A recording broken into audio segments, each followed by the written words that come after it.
What is up, everybody? It's Rebecca Johnson of Supergirl Radio, and I think we are very close to getting started. I see Morgan in the background. Do you have the doc? I forgot to send it. Check and see if you have the Google Doc so that we can officially get started. But we are going to be talking about All-Star Superman number 4, very heavy Jimmy Olsen. I would like mostly Jimmy Olsen issues. So I'm very excited to discuss it. So Morgan, are you ready to go? I'm ready. We got it ready. Yeah, I've got my, I read the digital version, but also have this one. I think the one I have only got the volume 1 only goes up to like issue 6. So if I don't find volume 2, then I'm out of luck. I'm not going to be able to cross check it. I'm going to have to get volume 2. So yeah, we are going to be talking about issue number 4, and if we're ready to go, I guess we'll officially get started. We got a few news items, and then we'll talk about the issue and make sure that I get the right one this time.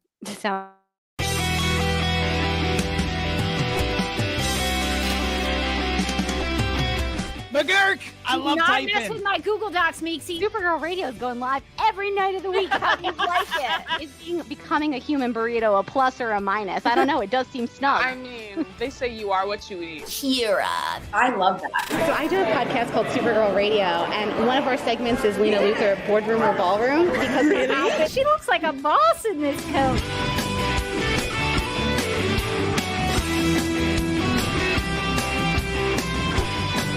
Nasty Luther like a different Luther? It's not just Lena being mean? No. Helen Slater here. So fun to know that you're hosting a podcast called Supergirl Radio.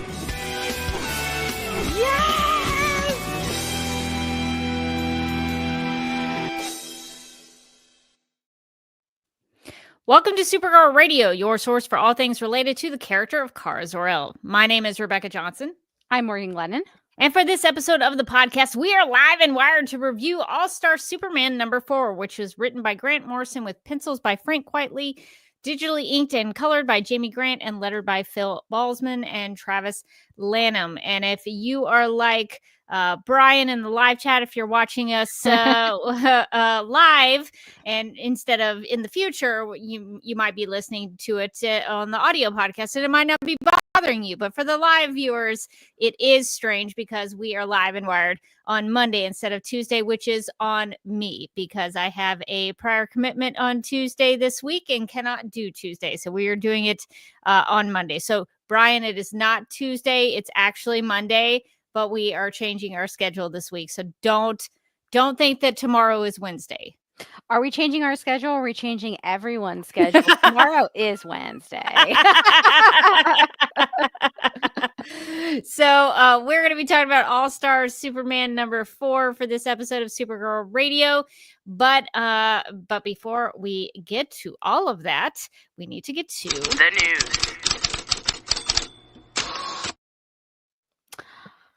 DC's May and June solicitations have been released, and we now have information about the upcoming Supergirl number 1 and 2, written and drawn by Sophie Campbell. To prevent ourselves from being spoiled, we're only going to read the description for issue number 1 to get an idea for where the title may be heading. So the description reads, Kara Zor-El has been a key member of the super family in Metropolis. But what happens when she strikes out on her own? Follow Kara as she returns to her roots in Midvale, home of Supergirl. But how could this be? Our hero has not been back in years, and the protector of that town has been saving the day for weeks. Can Supergirl stop the imposter before they steal her fresh start and life? So, Morgan, what do you think about this? We have some Supergirl things in there. Midvale is mentioned. Although I don't know why Supergirl has not gone back. Why does she not go to Midvale? Or it's like her hometown. Why does she not know anybody still there? She's not visiting from time to time? I feel like she could quickly go back there and just visit the people of Midvale every now and then. She can get there very quickly is the thing. That's sort of a whole part of being super. So I don't know why she's not visiting her. Is there a Jeremiah Danvers somewhere in there that's just like, she never visits? Yeah, I wonder if she still knows anybody in Midvale. And this description also mentions a protector, but does not name who that protector of the town is. A new protector saving the day for weeks. So a recent protector of the town of Midvale. So Supergirl has an imposter, which seems to indicate that there is a Supergirl-esque character running around or flying around the town of Midvale. I don't know. Does the imposter fly? I don't know. We don't know yet. So I did, truth be told, I did take a look at the description for number 2. Gasp. So I might know who the imposter is. And that's when I was like, we should not spoil ourselves. Because I wish I had not read this. You're like, I wish I could go back and not know this. See, I'm gonna steer clear because I wanna take the journey and be surprised. And also I truly think by tomorrow I will have forgotten about this entirely. Probably me too. I don't remember what I did yesterday. Memory of like a fruit fly. It's going to be gone. So like right now I want to look it up, but I know like tomorrow, Morgan, she's going to wake up fresh and clean. Like none of this ever happened. Actually, I do remember what I did yesterday. It was my mom's birthday, so happy birthday to my mom. But any normal day, I wouldn't remember what I did yesterday. So I'm kind of in the same boat. So if you are a Supergirl fan and you send us these links, know that we will appreciate you keeping us up to date with things, but we will not click them or share them on Supergirl Radio. Sometimes we just got to be like, no. Well, that's not for us. That's not for us to know. And the reason why I don't want to spoil you, Morgan, is because I am impressed with Sophie Campbell. She is pulling some deep cuts with this Supergirl run, and it makes me happy because it seems like she has done her homework. She knows her stuff.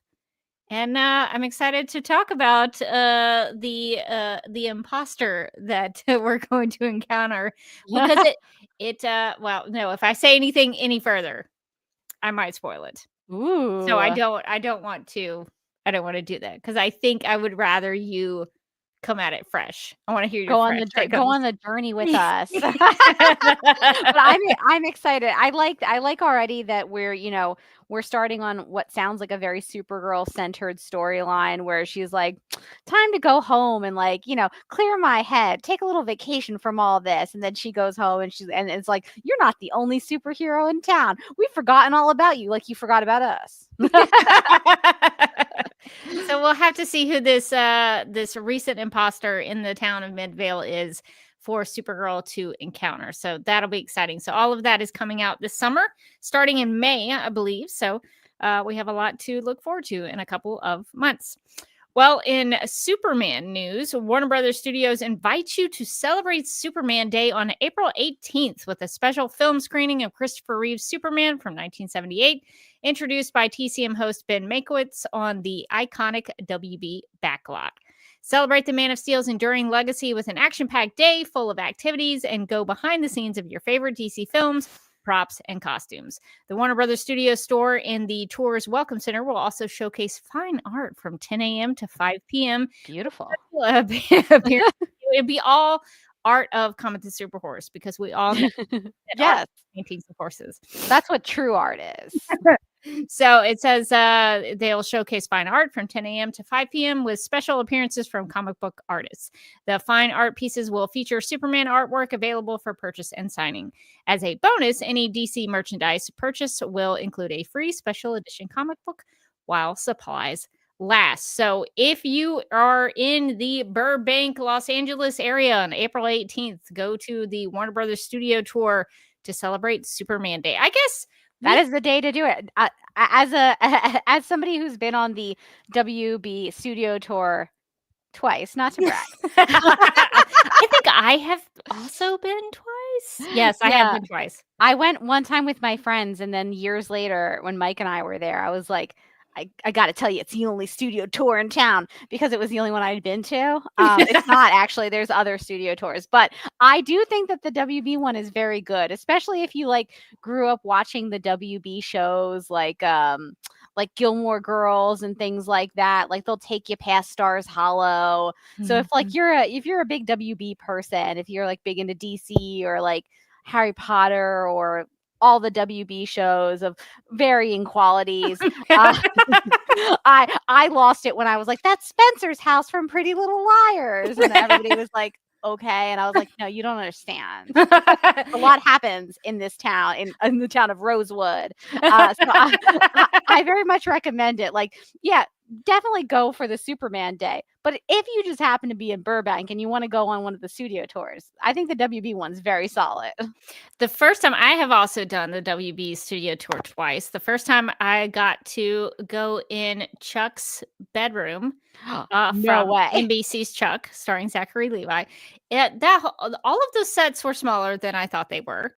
Usually sets are smaller. For some reason, I don't know. You would think they would need more room because they would need all the camera cameras. equipment. Yeah. But no, they were very small.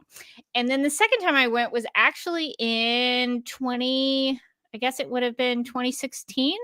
Yes. Because when I was there, they were shooting Supergirl, the TV show on CBS. Whoa. And so we drove by a stage that had a Toyman thing outside of it. A Toyman, what do you call those? Like a block. Like a toy block. Neat. Outside of it. Mm-hmm. What a moment in time. There was If you think about it, there was only a small sliver of time in which that would have even been possible. And Yeah. you got there. I was there when they were shooting the Toy Man episode of season 1. So Amazing. That's so cool. pretty cool. They had mentioned that they had a Fortress of Solitude set, but they wouldn't take us there. And so that did come later in the season. So you could have met Kellex. I know. I was like, hey, and because they'll ask you, like, is there something you would want to see? And I was like, the Supergirl stuff. Thank you. Excuse me and thank you. Supergirl. So they made that a priority for our tour. Amazing. So that was really fun. So yeah, if you're into that and you're in the area, they're going to be doing the big Superman Day on April 18th, which is the date of the release of Action Comics #1, which was Superman's first appearance. That happened on April 18th. So that is why that is Superman Day. And if you are not in the Los Angeles Burbank area, you can still celebrate Superman Day in your own way. You could watch the Christopher Reeve Superman movie at home. You could. Or buy things offline. You could go to the DCTV T Public store and buy your own Superman merch. You sure could. You could watch any movie or TV show involving Superman. There are so many for you to pick from. There's so many. Less if you're celebrating Supergirl, but more if you're celebrating Superman. So I guess we should celebrate Superman. He is the reason Supergirl exists, I guess. So April 18th, mark it on your calendar. If you're in the area, go check it out. I wish I could do it. That sounds really fun. Oh, I would totally do that if I was in the area. But I am not going to be there. So take advantage of it if you are. Okay, well, I think we should get to talking about the issue that we came together to discuss. We're going to be talking about All-Star Superman #4. And this issue, or really the episode, as All-Star Superman refers to them, is the Superman Jimmy Olsen War. And the description for it reads, quote, Jimmy Olsen, the Daily Planet's Mr. Action, is young, brilliant, and reckless. For this week's story, he must become the director for a day of Project, Project.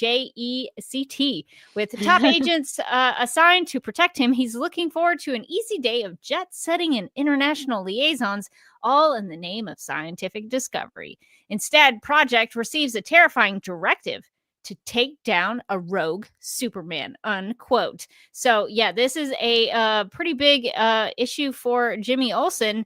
He encounters a Superman who gets infected by black kryptonite. But I guess the first thing we should talk about is that this issue, and I'm sort of distracted by the live stream because I didn't realize when I put the background in that my head was on top of Superman's body and it looks a little weird. So I keep distracting myself from it. But in this issue, it's all about Jimmy Olsen. We get to spend time with this version of Jimmy Olsen. So, Morgan, what did you think about just getting to know Jimmy? We've seen him a little bit in previous issues, but here we get to really know this version of Jimmy Olsen. What did you think? I think this version of Jimmy's really fun. I think he's an adventure guy, this version of Jimmy Olsen. I usually think of Jimmy Olsen as being like a photographer. This version seems to be doing like written journalism. He seems to be writing stories. He's doing the features on the Sunday edition, and he's doing like a day in the life. So he's just like doing random things for a day and then like reporting back. Like, I was a medieval peasant for a day. I was a pretty lady for a day. Like all kinds of stuff for a day. And I like that as a concept. It feels like 2010s like clickbait articles that they would have in like the websites, and I would have absolutely read all of them. So I can see why he's got like a good readership, that they're like, you know what, I always read these because they're so fun. Who knows what kind of shenanigans you're going to get up to.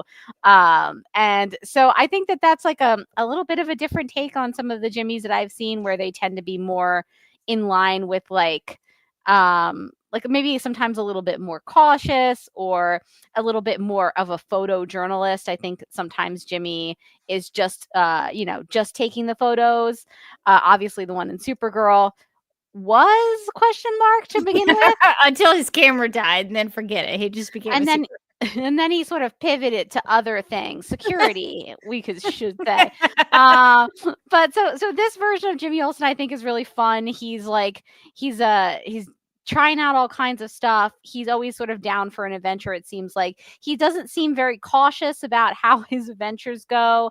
Upon getting to the moon base, where he's going to be project director for a day, he's like, "Oh wow, that place says it's you don't open it until doomsday.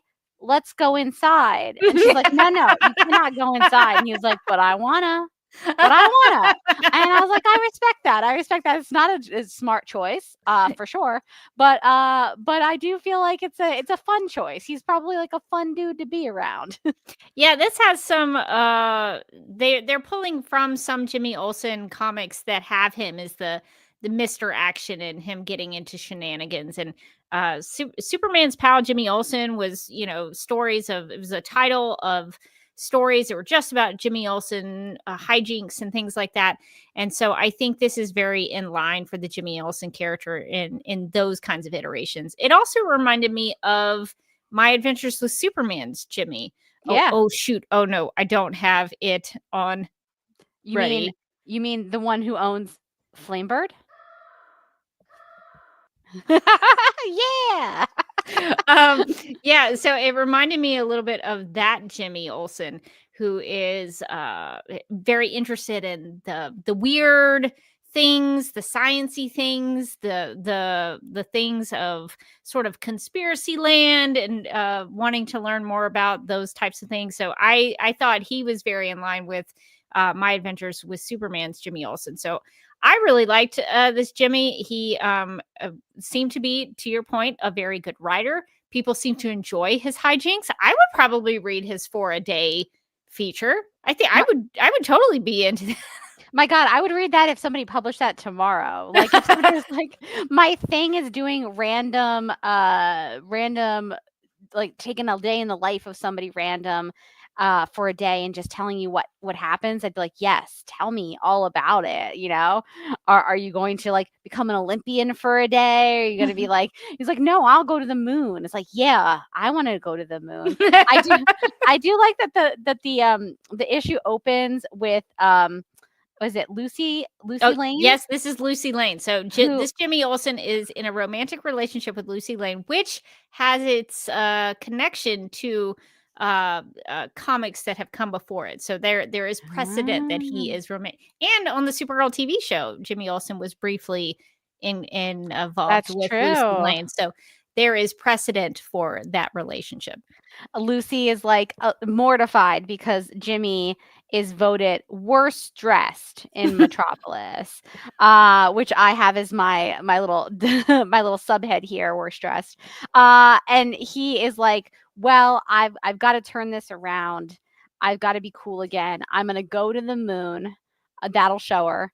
And I do think that it's very funny that the sort of mad scientist character that we meet in the first issue of this run, Quintum, Leo Quintum. I talk a lot about his sort of beautiful ombre coat of many colors. It's like it's like a rainbow coat but pastel. Gorgeous. Mm-hmm. I like that that's part of it seems to be part of the uniform of being the director of project.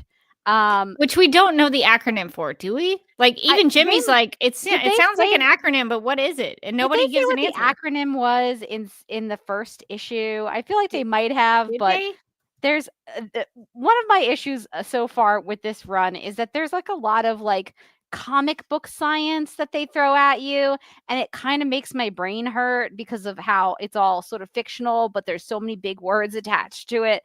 So I do feel like it could have been something that they told us in issue 1, and now I'm like flipping the physical pages, which is old school, to try to find it, but I am not seeing it. So maybe they don't. Maybe it's still a mystery what project stands for. Well, I looked it up in the DC fandom wiki, and there's an entry for project, but it doesn't say anything. Yeah, he does say in the first issue, when I resurrected the DNA project with like little dots on every single project, but he doesn't really say what it's short for. So maybe we just don't know.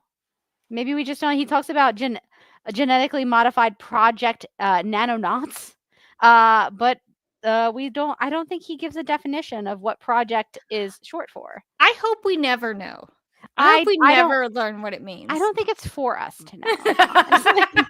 I like the idea that Grant Morrison maybe had to come up with like a secret organization or like a covert organization, and he didn't know what to name it. So he just called it Project and put dots underneath or next to all the letters. And then he was like, I'm never going to explain what it means. And then he was like, good enough. Yeah. I hope that's what he was doing. Ta-da! Done. I would respect that. So Jimmy Olsen is doing sort of a day in the life kind of feature for the Daily Planet, and it's a huge hit. It's doing so well that Perry mentions that everybody's reading Jimmy Olsen on the weekend, and the circulation for the Sunday Planet is through the roof since they put him on feature. So Jimmy Olsen's doing a great job. I think in the modern day version of this, it would be like a video vlog. Yeah, some sort of like video YouTube channel. That like we've got so many subscribers now. Yeah, to the Daily Planet TikTok for your day in a life, your day in a life videos. Everything's stupider now. But yeah, I agree. I think it would be like some sort of like social media, multimedia video series or something. But this is the early 2000s, so people still read then. So it was the Sunday edition. I like that even Quintum is like, I always read your column like that. That's, I mean, he's a little bit wacky, but that's a high compliment. He's on the moon. He's a busy guy too. Reading it on the moon. He's doing big project stuff. So he doesn't have a lot of time. He's like, I read them in the bathroom. But I always make time. I only have 7 minutes. So Jimmy Olsen's doing really well. And for this, he is hanging around Project, and he is getting to, because he is now the director for the day, he is the Leo Quintum for the day, and he's getting to go around. Agatha is taking him around, showing him what to do, and they encounter this area. There is a lot of like science mumbo jumbo about how they go. They're going to go check on the portal to the Underverse. Agatha takes Jimmy down the shield tunnels beneath the lunar surface, all of this stuff. Are they actually on the moon? It sounds like they're actually on the moon, but I wasn't really sure. And then Agatha says that the Underverse is the, quote, world of super heavy gravity, unquote, and a, quote, newly discovered basement level hidden beneath the known structure of the universe, unquote. So that sounded really serious. Yeah. I don't know how to understand that, but it sounds serious. I just sort of let it wash over me as I'm reading. It's like, okay. So while they're there, though, they also say that bizarro infra technicians are mining for materials. And what they end up finding, what seems like on accident, is black kryptonite. So, Morgan, what did you think about Superman encountering black kryptonite for the first time? He shows up. Superman shows up into the situation. I should clarify that he shows up because Jimmy is falling down into this thing. He's getting sucked in. And he calls Superman with his signal watch, and Superman comes in to save Jimmy. And then that is when Superman encounters the black kryptonite. So what did you think about the effects of kryptonite, Morgan, and how Jimmy has to resolve this with Superman? I was bummed for the poor Bizarro technician. What is it? Bizarro infrared technician who Superman is like, I couldn't save that guy. Oops. But here's the black kryptonite. I did save that. Brutal. He saves Jimmy though. That's important. I do think it's interesting to see him encounter the black kryptonite for the first time, and I like the way that they show you that Superman is going bad through the use of the colors of the speech bubble. So he starts to like, things start going a little off, and like the speech bubbles start going gray, and then they go black, where you're like uh-oh, things have gone off. But I do feel like he talks in the gray bubbles about the signal watch, and he's like, I don't have enough to do. I have to like bail you out of scraps every other day. I gotta be honest. I feel like that wasn't all black kryptonite. I know feel like- there was some truth in that. I feel like there was a lot of truth in that. He's like, you know what? I'm like the lightest gray bubble is just him going, it's that signal watch. Like I just imagine like every time Clark is like trying to get anything done in his day, he just like hears this like in the back of his head. He's like, oh, Jimmy's dying. All right, Gotta go do hold something. hold on. I feel like that's like a legitimate Superman gripe that he keeps like just below the surface, and like as soon as he gets like a little taste of the black kryptonite, he's like, I'm gonna break that signal watch. No, I think that comes from a real place. He even Yeah. says when the speech bubble gets grayer, he says to Jimmy, "You'd be dead without me." That's probably true. That's for sure true. Just this issue alone. So yeah, I don't think that's I don't think the black kryptonite is making him say something he doesn't already maybe think or feel. It's just allowing him to actually say it out loud. He's becoming bolder now that he's going a little bit bad. Superman sort of explains that he thinks that the black kryptonite is making him bad, and he kind of likes it. So what was interesting to me is that this there were like two facets of the black kryptonite here. Black kryptonite made him go bad. Well, maybe three. Well, maybe two, but two are like connected. It makes him go bad, so he gets kind of evil, I guess, or he does things that are not good. And then he also does things that are the opposite, and so he becomes more Bizarro like. He sometimes speaks in the Bizarro way of speaking. So I didn't know how it could be both, but I guess in this version of it is both. Like he is bad, but he's Bizarro also, which I thought was, when I think of Bizarro as, yeah, he's sort of the opposite of Superman, but Bizarro is not usually a character who intends ill will. Usually he's just kind of like a sweet version of Superman who just does all the wrong things because he doesn't know that they're wrong. You know what I mean? Like, like sometimes that's how Bizarro is portrayed. If And Bizarro only had love. If he understood that the things he was doing that were bad, that were bad, like he doesn't understand that the things he's doing that are bad, like he thinks they're good, but he doesn't understand that they're bad. So I guess in my mind I was trying to reconcile those two things, that he could both be bad and also Bizarro. So what did you think about all of that, Morgan? Yeah, I had a question about like the way that he was speaking as it got further into the comic, and I realized listening to you that I don't think I've read anything Superman related with Bizarro in it. I think I've only seen Bizarro show up in like Superman media. So I feel like that's probably a different version than like the comic book Bizarro. So like when he goes back down to Earth, or wherever they were, if they were indeed on the moon. I think they're on the moon. But when he goes to Metropolis and he's like, basically like, where am Lois Lane? I was like, why is he talking like that? That's how Bizarro speaks. So that's why I was like, oh, is he being bizarre? Like, is he turning into Bizarro? I was very confused about how those things were happening. That was really confusing to me because earlier in when he's infected with black kryptonite, he's speaking normally. He talks about like it's cheap moon-based furniture because like a 13-year-old, it seems like he burned a little Superman S shield on the desk. I wish it had been like, those like little S's, like the little bubble S's that people used to make in middle school. I wish it was like one of those. But I was like, what is happening? And then he was like, oh, I probably increased the sale value of this desk by putting my little Superman shield on it. And it's like, sure, Superman, okay. But it's probably true.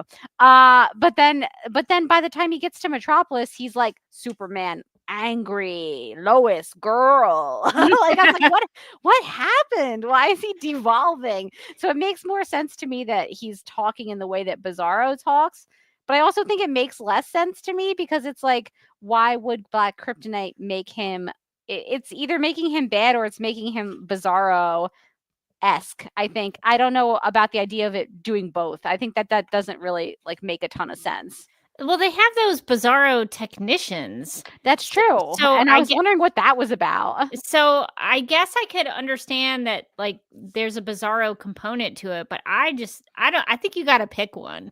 Either he goes evil or he becomes Bizarro. Like you got to pick one. It seems like they're using a lot of Bizarro technology at this moon base too in Project because when he leaves and is on his way to Metropolis, and they start talking about the different ways to contain him, they say our Voyager Titans and Bizarro clones have failed to stop him. And I was like, Bizarro clones? Like what kind of there's a Bizarro technician, now there's Bizarro clones. It seems like they're doing a lot with Bizarro tech in Project. Also, are the Bizarro clones of Superman? That's what it did. I mean, seem like it, but maybe they're all green. Does that have anything to do with anything? I don't know. It was very strange. Yeah, this is what I'm talking about, where it's like it's the sort of the tech mumbo jumbo, where I'm like, I don't know what any of that means. Like, am I supposed to be taking something? Is this an important plot point? Or are you just like kind of throwing techno babble at me to kind of bridge the story to the next beat? Like, I can kind of just like relax into the techno babble if it's like just, we're just getting from point A to point B. But if I'm supposed to be doing something with it, like, I don't know what's going on. Yeah. So I personally think that you have to pick one. Either he becomes Bizarro or he is going bad, and they seem to combine both of those. I did have a question since you mentioned Superman burning the S shield into the table. I was confused about that because we don't see him using his heat vision. No. Prior to that. So I was very confused how he had written or like carved it into the wood table and like when that happened.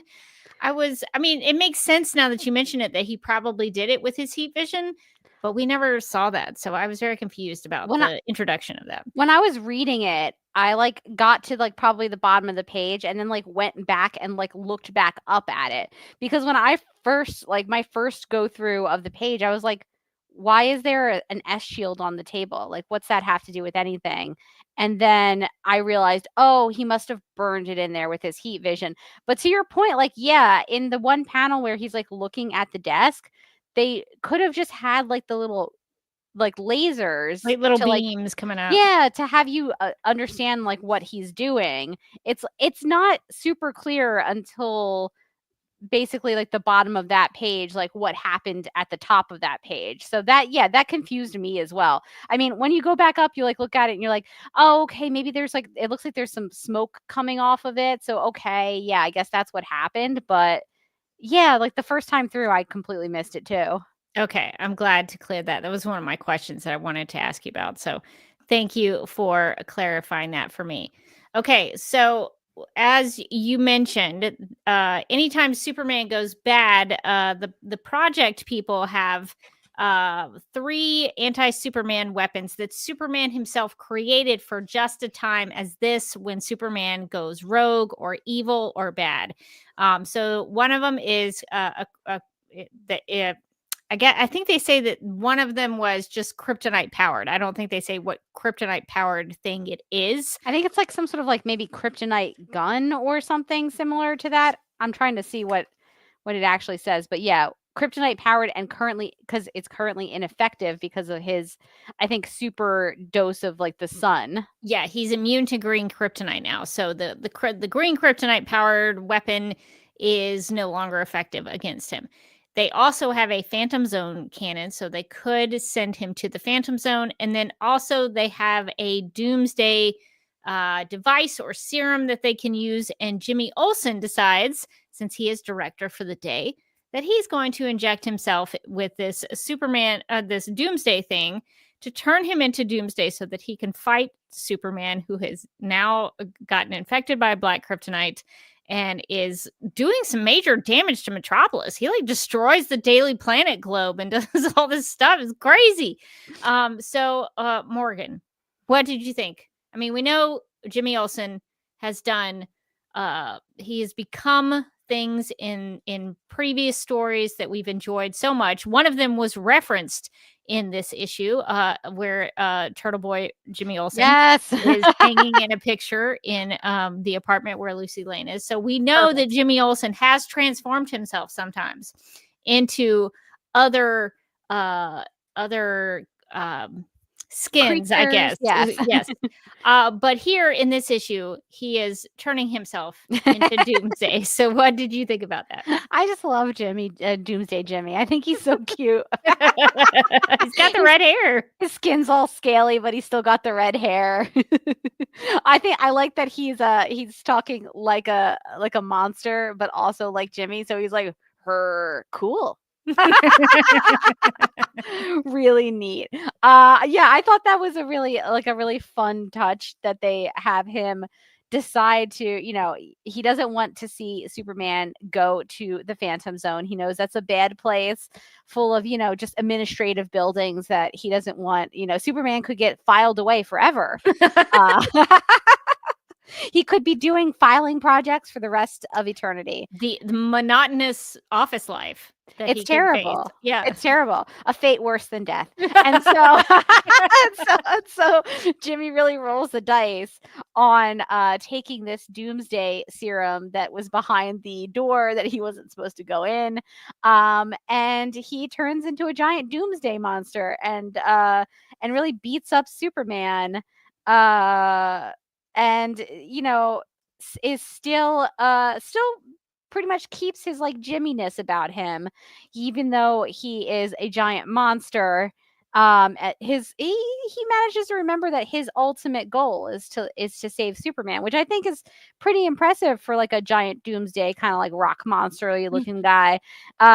What's her name? Agatha does say that Olsen only has 30 seconds left before Doomsday overloads his nervous system. And Jimmy's like, don't worry about it, guys. I have the perfect way to remember who I am, that I am Jimmy Olsen. And it's perfect because it's that stupid signal watch that drives everybody crazy. Especially Superman. Everybody. It would have been so funny if like Superman, like while he's coming out of it, is like, shut it off. Why did I give this to you in the first place? I hate it. You can just take it back, Superman. Comes down his cheek and he's like, why? I thought that was really great. I liked Jimmy taking the risk and becoming Doomsday. I thought that was like a really fun twist for this that I honestly didn't see coming until he like jammed it into his neck, and I was like, uh-oh. But yeah, Jimmy has his whole plan on how he is going to become Doomsday to save Superman, and also he's already figured out how he's going to, avoid having the Doomsday thing overwhelm him, and that's his signal watch will be his trigger to come back out. And I thought that was pretty clever too. So I thought that the Doomsday portion of it I really liked. I thought that whole thing was very clever, especially as they were talking up the signal watch and how annoying it is in the entire issue that it ultimately saves him yet again. Yeah, I thought was perfect. And saves Superman. Yes, this time the signal watch saves Superman too, so he can't even complain about it anymore, which is got to be psychologically a little rough for Superman. Yeah, I thought this was very brave actually of Jimmy Olsen to do this, because in the death of Superman and Doomsday kill each other. So they could have fought each other to the death if it came to it. And speaking of which, I thought it was interesting that the sort of bizarro black kryptonite Superman, when the Jimmy Olsen Doomsday has really beaten him down, like Doomsday clearly is winning the fight. The black kryptonite bizarro Superman says, "Me am die now? No die. Me scared." And then he says, "No die, no can die. Am Superman, no can die." And I thought that was actually that might have been coming from a real place too, because we know that in this story, Superman has been told that he is going to die. That he has been so affected by the sun, the thing that gives him powers is actually killing him. He's had so much of it that he is going to die. And so I know that the way he speaks in the sort of the bizarro speak is sort of comical. But when I was reading it, I thought really bad for him because this was a Superman who is now, even deep down underneath the black kryptonite bizarro-ness, is maybe trying to come to terms with his possible future death. And so this version of Superman didn't want to die. He was scared of it. And Jimmy even calls him cowardly, calls the black kryptonite Superman cowardly. And so I think you see that there with that moment. And so I actually thought that was I was feeling for him in that moment that he was definitely a coward, but I think that came from a real place that he didn't want to die. So I thought that was actually pretty emotional. Yeah, I really liked that, especially as it's tying into like the last couple issues have been feeling kind of one shot, like self-contained stories. And I think it's a great way to tie this story that's mostly just a Jimmy adventure into the overall story of like what started in the first issue in All-Star Superman, which is this ticking time clock that we know as the readers, but the other characters besides Superman don't really know, which is that Superman is dying. And I think so, you might read this if you hadn't read issue 1, you might read this completely different. But if you have read issue 1, you know that Superman is dying. He's kind of dealing with that mortality. It's a much sadder series of panels when he's like, no, I don't want to die, I'm scared. Because deep down, I think that's what Superman's actually feeling, that he doesn't really want to die, that he's trying to get things accomplished, that, the reason he told Lois is basically that he knows that he's dying, and that he's been trying to take her out on special days and sort of trying to make the most of his time. So he knows deep down that he's dying. And I think that makes that panel a lot more impactful than it would have been if this was just like a one-off, like Jimmy Olsen romp. Yeah, it's hard to imagine that Superman would be scared of death because he's so often facing it head on. Even if he doesn't die during a fight, he puts himself in a very dangerous situation where he could die. So Superman is a character who is willing to risk himself in order to save people. But I can imagine that like if you're not scared of something like that, then you're not really. I think Superman, even though he's an alien, is a very human character. And so I imagine that he would still, somewhere deep down, even as heroic as he is, wouldn't want to go. Like if he loved the people he was around and cared about people, he wouldn't want to leave them. So I thought that was a really interesting look inside the character, and it sort of made me think through that a little bit about what if Superman actually was scared of dying. So that it's kind of an interesting thing to process. Okay, so Jimmy saves Superman. He stops being Doomsday. Superman gets back to normal. There's no more black kryptonite or bizarro Superman. So how, Morgan, do you think this issue ends up for Jimmy Olsen? What do you think he maybe takes away from this experience? I think everything's coming up Jimmy at the end of this issue. So in the beginning of the issue, Lucy Lane, who for reasons that are never explained, seems to have on some sort of like airline stewardess outfit. She looks like a flight attendant. I don't know why, but maybe it's she fun. is. Maybe she's a flight attendant. Who knows? It's not clear to the reader, and it doesn't become more clear as the issue goes on why she's dressed like that, and how she has any room to talk about how Jimmy is dressed in her little airline outfit or whatever with her jaunty hat. But she talks about like because he's worse dressed that she got asked out by some other guy. Rock Handsome, the space pilot, asked her to go to see Frankenstein on ice, and she's seriously thinking about it because that sounds great. He's not on the worst dressed list. And I was like, Lucy's not, that's not cool, Lucy.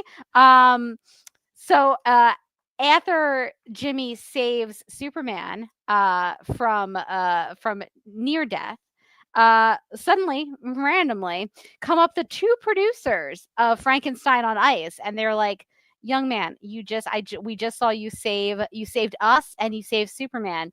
Would you like 2 VIP tickets for the opening night of Frankenstein on Ice?" And he was like, yeah. And then he goes back. He realizes he can't write about becoming Doomsday for his day in the life article. So I don't know what's going to be in Sunday's paper. Would he write about Frankenstein on Ice? Maybe he'll be like, I was there, Frankenstein on Ice. But so instead, he does say that he's got like a little bit of time left, and even though Agatha says he blew the whole budget for the whole year, he was like, "Don't worry, I know about your secret bank accounts, and you guys are fine." And she's like, "What?" And he's like, "I am a good hacker." I was like, "Ooh, this Jimmy's smooth." And then he's like, "Could you do me a short-term favor that is insane?" And she's like, "Sure thing, boss." And so he goes back home to Lucy. He's wearing his coat of many colors, which we find out Quintum has like three, like one a day, basically, of these coats. Why he would need that many when just a couple seems like that would do it. He doesn't have time to do He's never load of doing laundry. laundry. He's never doing laundry, and I guess he's constantly getting these coats messed up. So Jimmy just took his home. So now he's like, who's worse dressed now, right? Like, look at this fancy rainbow coat. Lucy is obviously impressed with the rainbow coat. He's got 2 tickets to Frankenstein on Ice, the event of the season. And then he's like, why don't you, girl, why don't you look out that window? And the moon, now the moon says, I love Lucy. Very funny. Seems not cool to the moon, but whatever. Who am I to say? And Lucy seems impressed. She's like, yeah, okay, that's cool. That's cool. It's okay, Morgan. It's just a large scale short term. It's short term cosmetic alteration to the moon. Just a little. Could you imagine how terrifying it would be if you're like, first off, if you don't understand English, you just look up and there's a message on the moon. You don't know what it says. You're like, what does it mean? Or if you're like in like like a society that doesn't have like access to a lot of like technology, you're just like, you're walking outside, you go into the stream to get some water, you look up, why does the moon say that?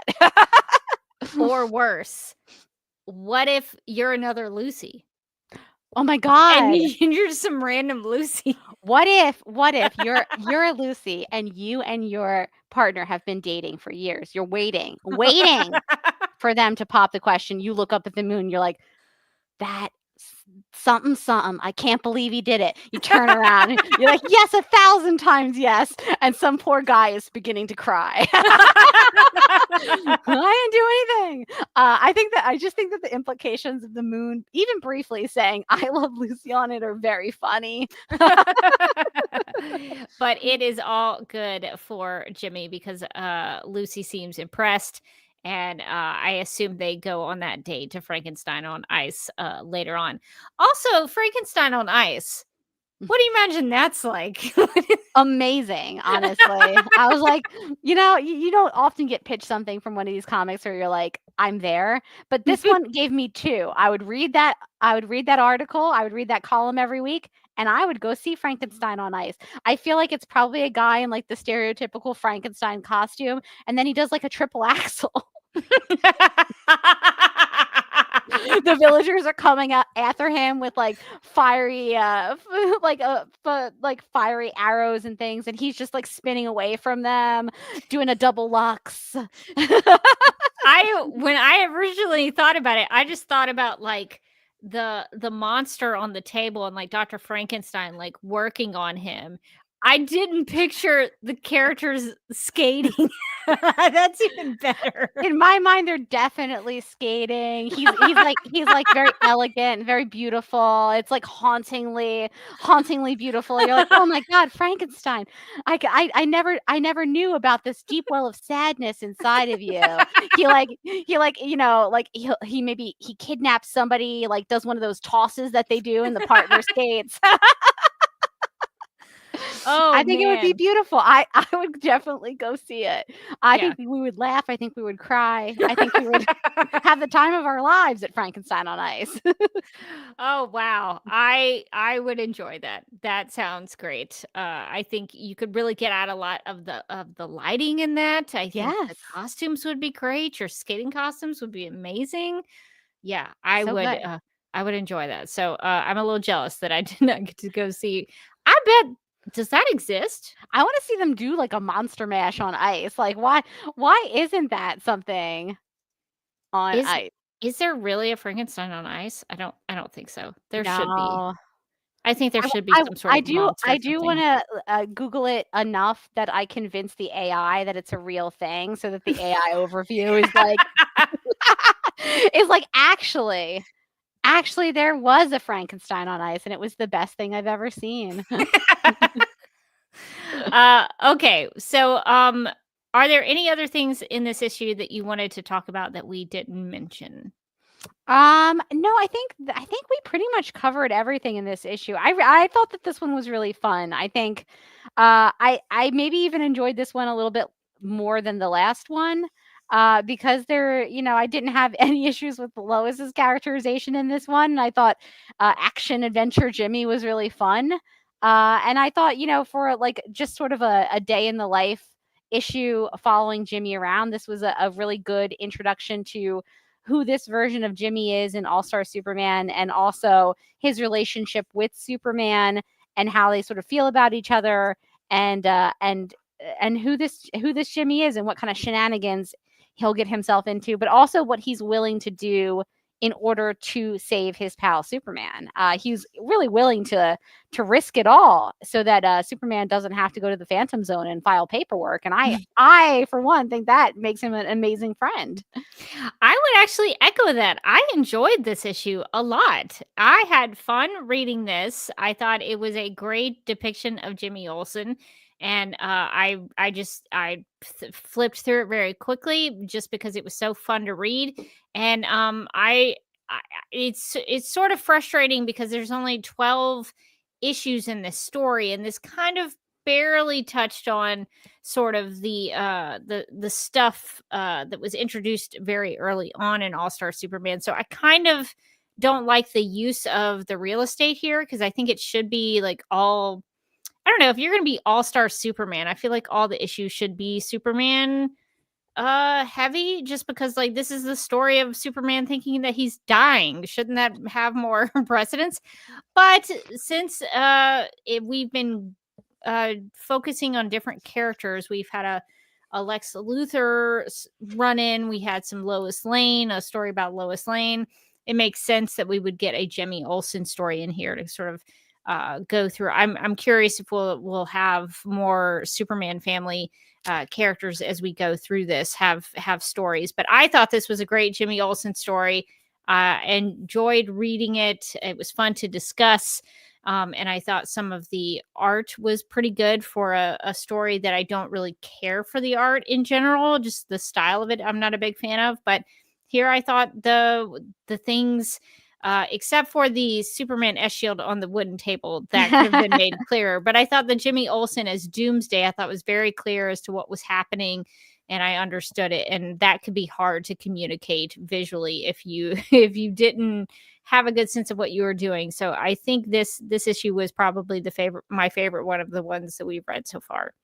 Yeah, I think I would agree with that too. I still don't love the like artwork style. I don't love the faces. I still think that there are some really weird faces even in this issue, but I do think that it was easy to tell what was going on in most of the action sequences, and I think that that's pretty major for like following along with the plot. And I liked Jimmy and his little coat of many colors. I thought that was really fun, and I like the when it opens, we see his apartment, and we see a lot of little Easter eggs, DC Easter eggs and Jimmy Olsen Easter eggs, including Turtle Boy Jimmy Olsen.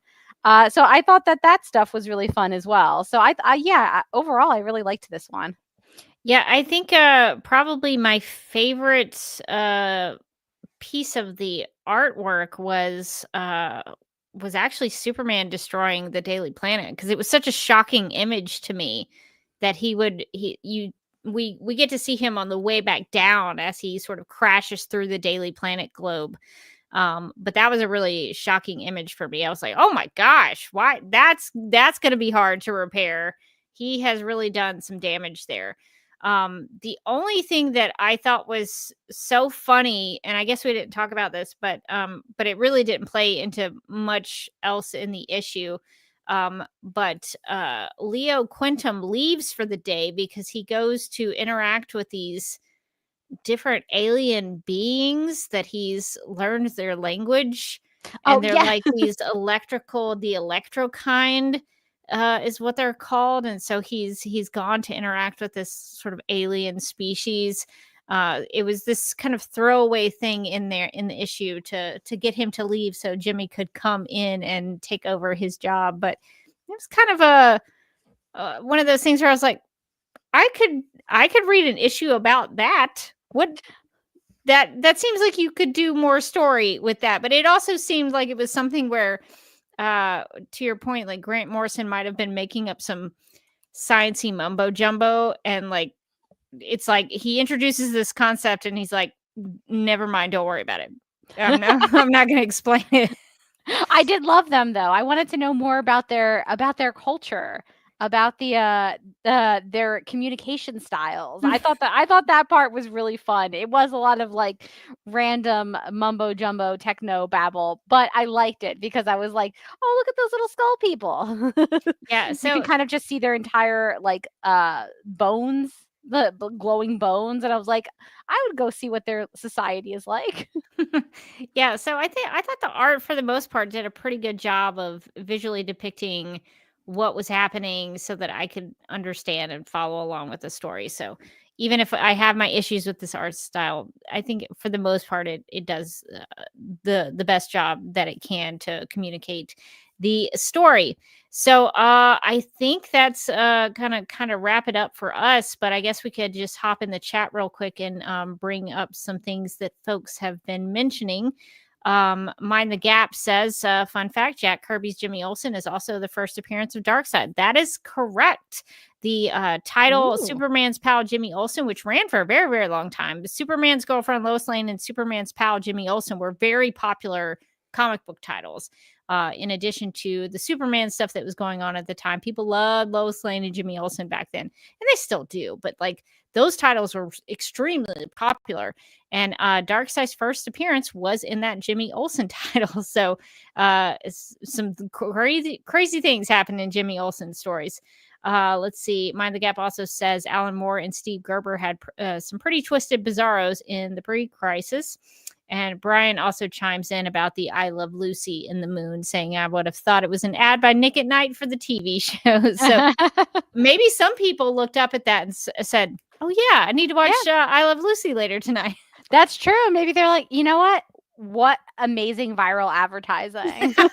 Guerrilla marketing for the classic television series I Love Lucy, which everyone should watch because it's a great show. It's a great show. I see Mind the Gap also says you also see Jimmy's flame bird. Oh, sorry. I was not ready. Let's hang on a second. Let me get you to set it up one more time. Okay, set it up one more time. Okay. You also see Jimmy's flame bird costume in his apartment. Which I didn't notice, and then I went back and looked, and you do. I think when she is looking at the when she's looking at the best and worst dress list, you can see a Flamebird costume in the background. Is it which one is it? Is it the red with the sunburst? I think it's this one. I think it would be the red yes, with the sunburst costume right there. Now that makes me want to go back and look at Jimmy's logo on the My Adventures with Superman TV series and see if that's the logo. That would be really fun. I am curious about that now. We will have to check that out to see if it is similar. Good catch. Well, I think that's going to do it for this episode of Supergirl Radio. If you would like to contact Supergirl Radio, you can post a comment on our website at supergirlradio.com. You can email us at supergirlradio@gmail.com. You can like us on Facebook and follow us on X and Instagram, all at Supergirl Radio. If you like what we do, we encourage you to give us a rating and write us a review on Apple Podcasts or anywhere you listen to podcasts. Supergirl Radio is part of the DCTV Podcast and Multiverse of Color Network, so we encourage you to check those out. You can hang out with us as we go live and Wired on Tuesday nights, usually Tuesday nights at 9 p.m. Eastern on the DCTV Podcast YouTube channel. And we'll probably still stream to the Supergirl Radio Facebook page, even though Facebook is now the rules for Facebook Live video is that they are going to remove the live streams a month after they have been streamed. So the stream we're doing tonight to the Supergirl Radio Facebook page will be removed and deleted a month from now. So it won't be there long term. So make sure you're subscribed to the DCTV Podcast YouTube channel. But we'll still stream there, while we are going live. But just know that if you miss it and you're like waiting 2 months to listen to that episode or watch that episode, it's not going to be there anymore. No, that's the way Facebook live video is doing it now. So, but if you want to check it in the archive forever and ever, go to the DCTV Podcast YouTube channel and subscribe there. We also have a DCTV Podcast, a TeePublic store. So if you're in need of new DC or DC TV or DC Comics related t-shirts, tank tops, sweaters, magnets, tote bags, pins, phone cases, pillows, or stickers, go to supergirlradio.com and click on the TeePublic store link at the top of the page. And since we got some Doomsday and Bizarro mentions in All-Star Superman #4, we have some designs in the DC TV Podcast TeePublic store that we'd love to suggest. Yeah, we have some Bizarro. We've got some Doomsday designs. Got it all. If you need a new Superman villain merch, and sometimes Supergirl's dealt with Bizarro Girl specifically. And she's, well, I don't know if Supergirl's ever faced Doomsday. I can't think of a story in which she's had to face Doomsday, but the Matrix Supergirl was around during the death of Superman. So I guess we could tie it to Supergirl that way. But that was the protoplasmic Matrix Supergirl during the time of the death of Superman. So that was not the Kara Zor-El Supergirl that we know. So if you need Superman villain merch, definitely check out the TeePublic store and make sure you get some. We would also like to thank our Legion of Super sponsors for supporting the Supergirl Radio Patreon.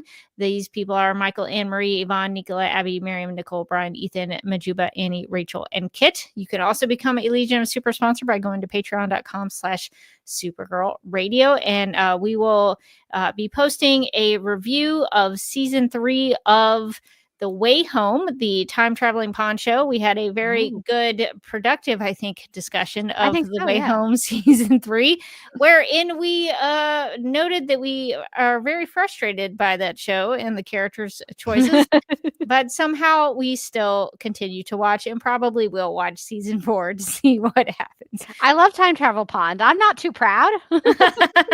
So we will get that review up on the Supergirl Radio Patreon this week, so be sure to check that out. You can also find me on the interwebs in a couple of different places. You can go to Vero True Social, which is my favorite social media platform, at Derby Kid, where I share some pictures I take, the music I'm listening to, the TV shows I'm watching, the books I'm reading. You can find that stuff over there. I'm also on Instagram at the Derby Kid. I share some fun Instagram stories that I think are great, and I post the occasional picture over there. You can also subscribe to my personal YouTube channel at youtube.com/duckmilkprod. I do a travel blog with my brother at Oasis Broom on social media and YouTube. So those are the places where you can find me. And you can find me on Twitter and Instagram at Mojotastic. You can also find me as a co-host on the Legendary Ladies podcast. We just posted an episode recently about Top Chef because it came back and they're in Canada. They're in Toronto. So we had a lot of fun discussing when they would do poutine. And it turned out it was the same night we recorded. They've already done poutine as a Top Chef challenge. And we have also done an episode about Lady Gaga's new album, Mayhem. So if you are a Patreon supporter, patreon.com/the the Legendary Ladies podcast, you have access to that episode early. We're going to post it later this week, but our Patreon supporters get it a whole week early. And so we are going to talk about the new Lady Gaga album, and we're doing our top 5. So you should definitely subscribe to the podcast on YouTube and any podcast app, and keep an eye out for that. So explain to me poutines. They're banana based, yes? No, so poutine is actually, it's French fries, gravy, and then I think like cheese curds. I'm not like no, that I'm thinking plantains. Plantains. These are poutines. Yeah, plantains are like banana like, but they're kind of different. Ah, yes. Okay, I got them confused. As a person who hates bananas, my knowledge of plantains is very thin. I do not know much about plantains, but I know something about poutine, and that's that it's tasty. They're fries covered in gravy. I think I've tried plantains, but I've never tried poutines. Oh, you'll have to try it. Are they both Canadian? Plantains are like they have those in Florida. Yeah, plantains like Miami are kind of all over. I think they're more like a more like tropical fruit. Yeah, I don't know. Is a banana a fruit? Is that like a Latin food? I think so. Yeah, I think it grows. A lot of them grow in like Latin America. Poutine is like a very Canadian snack, essentially. Like it's a French fry thing, and it's got like a lot of gravy, and it's got cheese curds on top, and it's like you would get it maybe if you're like going to a show or something. You're like, let me just get some poutine, or like, you're out at a bar and you're like, what's the heaviest thing I could possibly put in my body? And it's poutine. I think I would like a poutine.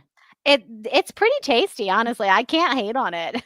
I don't know where to get them, but maybe I can make one. Maybe I can try to see if I can make it. I feel like it's probably not too hard to make. And like on Top Chef, they like made like these elevated chef versions of poutine. I was like, oh yes, it's made with this kind of potato, but like a reduction of it's like, okay.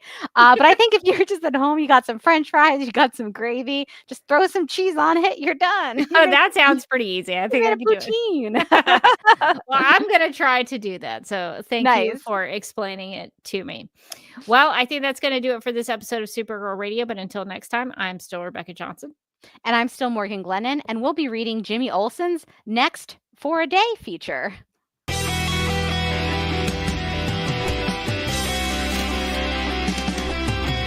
McGurk! I love typing. Not mess with my Google Docs, Meeksy. Supergirl Radio is going live every night of the week. How do you like it? Is becoming a human burrito a plus or a minus? I don't know. It does seem snug. I mean, they say you are what you eat. Kira.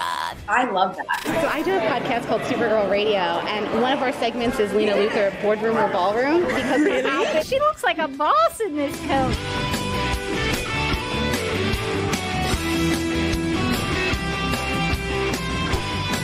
Nasty Luthor like a different Luthor?